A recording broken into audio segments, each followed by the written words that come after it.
passé. De base, je cherchais une série 1, absolument une F20 phase 2 sur le Bon Coin, uniquement pour faire ce projet-là. J'avais déjà fait auparavant, je ne sais pas si je retrouverai les photos, je vais essayer de vous les mettre. Donc, j'avais déjà fait 2 fois, et donc là je souhaitais refaire une, ça me manquait. Ça me manquait et j'avais surtout envie, c'était de tout filmer, pour garder du coup un souvenir, parce qu'à chaque fois que je cherchais des images de ce projet-là, j'en trouvais jamais. Donc bref, pour en revenir. Je cherchais du coup une F20 sur le Bon Coin, j'ai fait des sites allemands, j'ai tout fait. J'avais pas trop envie d'importation, mais voilà, j'avais vraiment envie de trouver le véhicule qui allait me convenir au projet.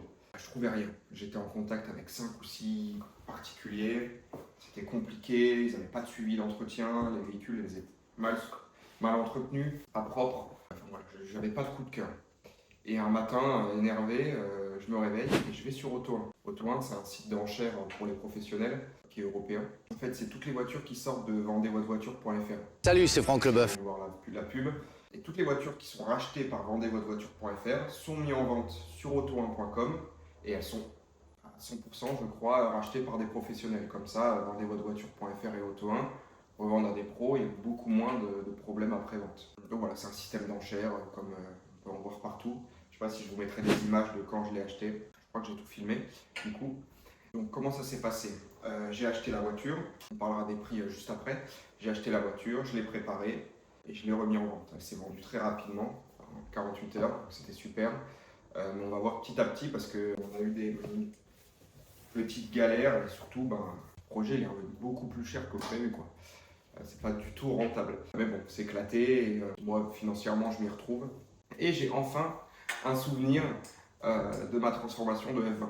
Qui je dis, j'en fais une tous les 2 ans à peu près, c'est une voiture que j'adore. J'ai enfin ma vidéo que je pourrais regarder, re-regarder et montrer à mes enfants. C'est uniquement pour ça que je fais ça. Donc voilà, comment ça s'est passé? Je me suis imprimé mes petites feuilles pour me souvenir de tout. Et je vais faire une cagnotte à droite ou à gauche, je ne sais pas encore. Vous voyez du coup financièrement combien ça revient. Donc, je l'ai acheté aux enchères. C'était une BMW série 1 116i Sportline F20, donc 5 portes, LCI, donc phase 2. Noir, intérieur rouge, cuir. Vous avez sûrement des images devant les yeux. Bref, en voiture, gros potentiel, une fois transformée. Mais dans l'état, éclaté. Je vois les photos, je me dis bon, super, top. Je tourne les photos, je vois toit ouvrant. Ce qui est assez rare, il y en a 10% qui ont le toit ouvrant, surtout en Sportline. La plupart, c'est du Pacem, voire du Luxury qui je ne sais pas s'ils faisaient du Luxury à cette époque-là. Bref, je tombe sur cette voiture. Moi, je suis avec les photos. C'est une voiture française. Je vois qu'elle est dans le port de Brest ou à Caen, là-bas. Donc, elle est de l'autre côté de la France, l'autre diagonale. Et je décide d'aller plus loin dans la recherche. Donc, je vais dans la description, je télécharge les documents détaillés et je vois quoi? Première main. C'est-à-dire que la voiture avait été achetée en 2017 ou 2018, je ne sais plus. 120 000 bornes, 118. Elle avait 118 quand on l'a acheté. Enfin, quand je l'ai acheté. Et 120 000 quand je l'ai rendu. Donc la voiture, je l'achète. Aux enchères, je la gagne à 8 038 euros. Je vais vous montrer un avant-après aussi de la voiture, de comment elle était avant et comment elle était après, comme ça va vous donner envie de rester un peu jusqu'à la fin. Donc j'ai acheté 8 038 aux enchères. J'ai eu des frais de Auto1 de 936 euros, ce qui fait déjà un total de, si je ne me trompe pas, 8 974, je ne vais pas noter. Je leur ai fait le virement, donc de la totalité. J'ai pris 2 billets d'avion, parce que je voulais absolument qu'Antoine vienne, parce que déjà 12 heures de route c'est compliqué, et puis on souhaitait faire un arrêt à Reims pour aller chercher des pièces. Voilà. Donc, comment ça s'est passé? L'organisation, c'était ça.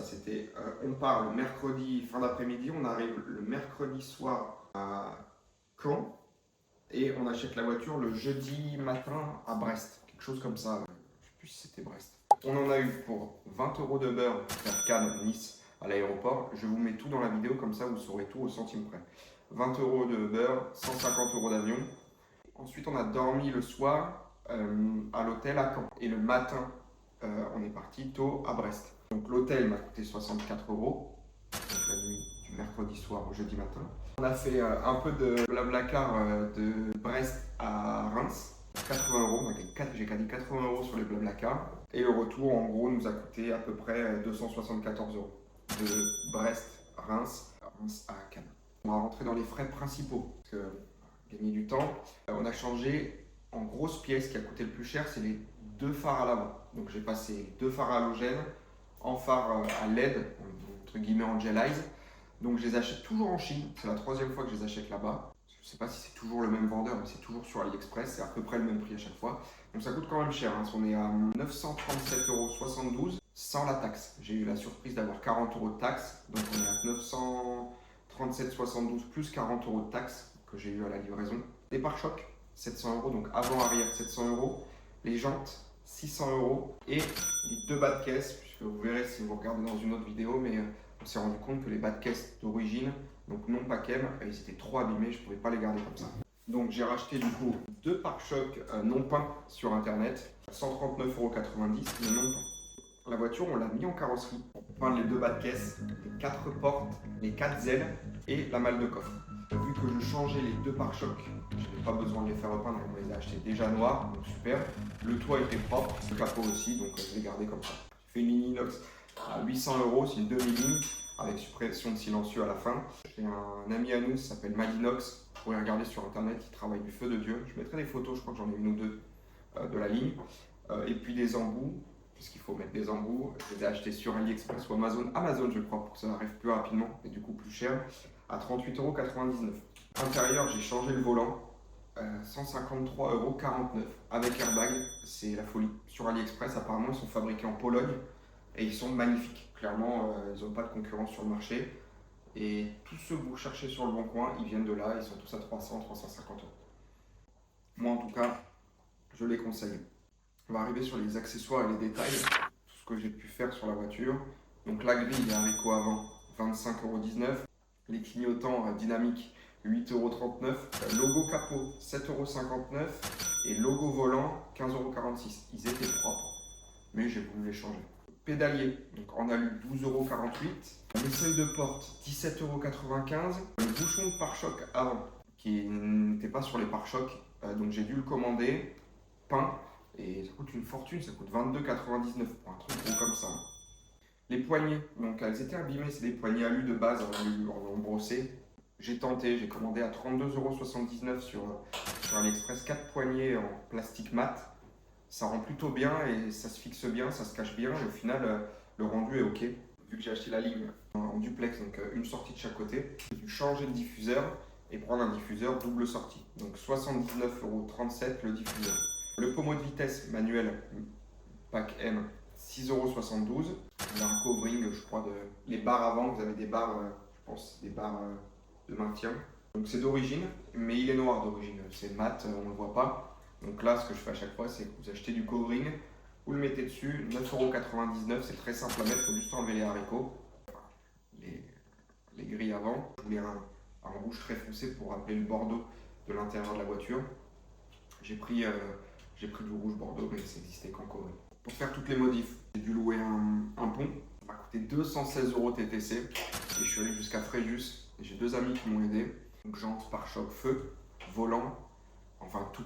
On a une vidéo où on monte tout, donc si jamais ça vous intéresse, c'est sur la chaîne.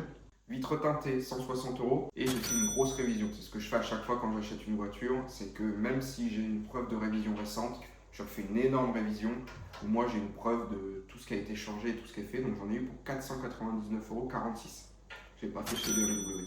Contrôle technique, 71 €. Les plaques d'immatriculation, j'ai voulu remettre des plus belles, 46,67 €. Les essuie-glaces, 8,54 €. J'ai Antoine qui a nettoyé la voiture intérieur-extérieur pendant toute une journée. Il y a une vidéo sur la chaîne qui existe.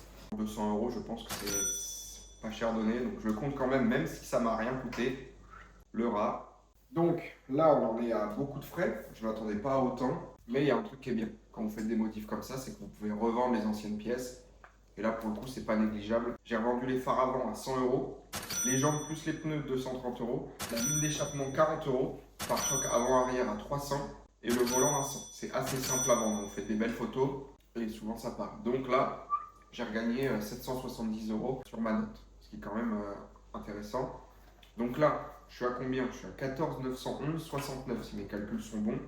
Donc la voiture, il faut que je gagne de l'argent dessus, je ne peux pas me permettre d'en perdre. Donc je me dis c'est quoi, je mets un prix psychologique à 14 990, je la mets à 15 990 pour me dire bon bah je vais gagner peut-être 1000 € si j'ai pas de négo.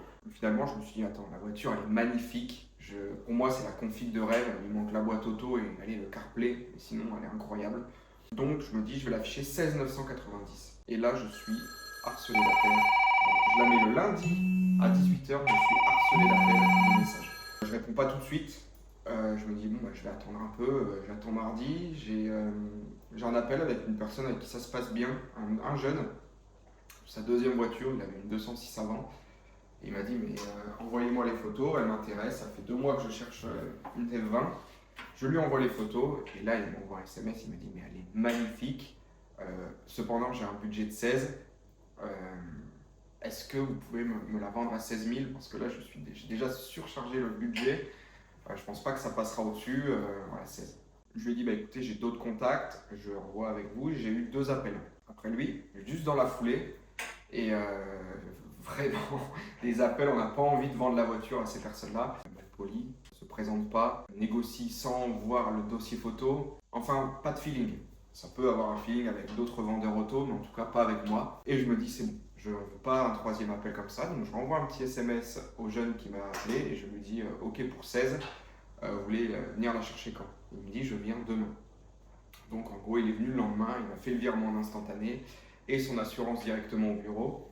Et il est reparti avec la voiture, il m'a envoyé des messages comme quoi il était très content et comme quoi il adorait la voiture. En même temps, elle est incroyable, clairement, c'est la config parfaite. Donc, si j'ai des conseils à donner, il faut partir sur une base la plus saine possible au niveau moteur. Puisque niveau moteur, c'est les choses que vous ne pouvez pas changer. Là, sur ce véhicule-là, je ne l'ai pas précisé, mais j'avais un suivi complet.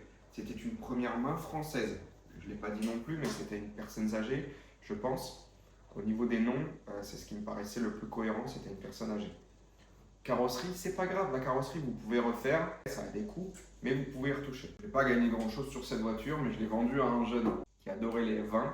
Je suis sûr et certain qu'il en prendra super soin. Je suis content du deal. Bon, j'ai rien gagné sur la voiture, j'ai dû gagner 1088 €. Derrière, je vais devoir payer l'URSSAF dessus et mes impôts à la fin de l'année, donc considérez qu'il n'y a rien du tout. Pour le temps investi, c'est gratuit. Donc j'ai une marge réelle à 1088 € sur ce véhicule. Et clairement, je ne l'ai pas ressorti dans le porte-monnaie quand je l'ai vendu. Pour revenir, c'est trouver un véhicule le plus simple possible niveau moteur, qui n'a pas de soucis mécaniques, qui a toujours eu un suivi complet. Première main, c'est le top parce que vous savez que la personne l'a acheté neuve, il n'y a pas eu 5 mains, des professionnels qui sont passés dessus ou des reventes bizarres. Et derrière, voilà, vous faites les modifications que vous devez faire dessus pour la rendre plus jolie. Encore une fois, là, j'ai fait le maximum pour qu'elle soit le plus d'origine possible, à part la ligne d'échappement. Extérieurement, elle ressemble à une 135 avec des gros pots à l'arrière. Mais sinon, voilà, le plus d'origine possible avec un peu de tuning à mon goût. On part d'un achat aux enchères à 8038 et une revente à 16 000 € avec des coûts de 15 000. Donc finalement, c'est pas si rentable que ça. Mais en tout cas, je ne l'ai pas fait pour que ce soit ultra rentable. J'ai fait pour m'éclater, avoir un souvenir, revoir la vidéo dans mon temps ou les vidéos et puis en refaire de nouvelles. Voilà. Plus j'en fais, plus j'apprends des choses et plus j'ai envie d'en refaire. C'est incroyable cette voiture. Cette voiture est folle. Je vous dis merci de m'avoir écouté. J'espère que la vidéo n'aura pas été trop longue. Je vous dis merci de m'avoir écouté jusqu'au bout et puis j'espère à bientôt. En espérant que la prochaine fois, je gagne plus d'argent. Abonnez-vous.